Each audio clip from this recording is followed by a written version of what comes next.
Magandang araw, ngayon po ay araw ng Martes, May 5, 2026, update po muli sa lagay ng panahon. Ayon po sa Pag-asa, patuloy na umiiral at nakakaapekto sa ating bansa ang easterlies. Samantala, may low pressure area na minomonitor sa labas po ng Philippine Area of Responsibility.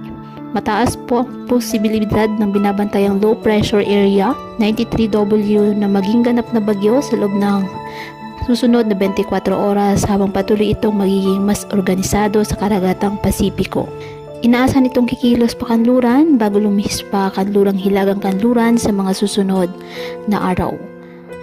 Base po sa forecast, posibleng pumasok ito sa Philippine Area of Responsibility sa weekend at papangalan ng Bagyong Kaloy kapag opisyal na nasa loob ng ating PAR.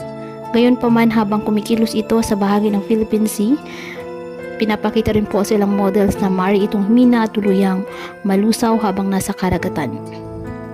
Posible pa rin pagbabago sa makasalukuyang forecast sa mga susunod na araw. Samantala, isa pang panibagong low pressure area 94W sa karagatang Pasipiko. Sa ngayon, mababa pa ang tsansa na maging bagyo ito sa loob ng susunod na 24 oras. May ilang weather models na napapakita naman na maaari rin itong unti-unting mag-develop at kumilos pa kanluran, hilagang kanluran sa mga susunod na araw. Kaya patuloy po natin itong imo-monitor. Ang LPA 92W naman ay manatiling mahina at hindi inaasang magiging bagyo.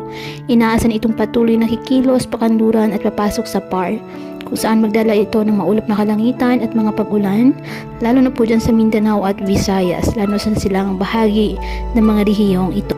Patuloy po na mag-ingat and God bless.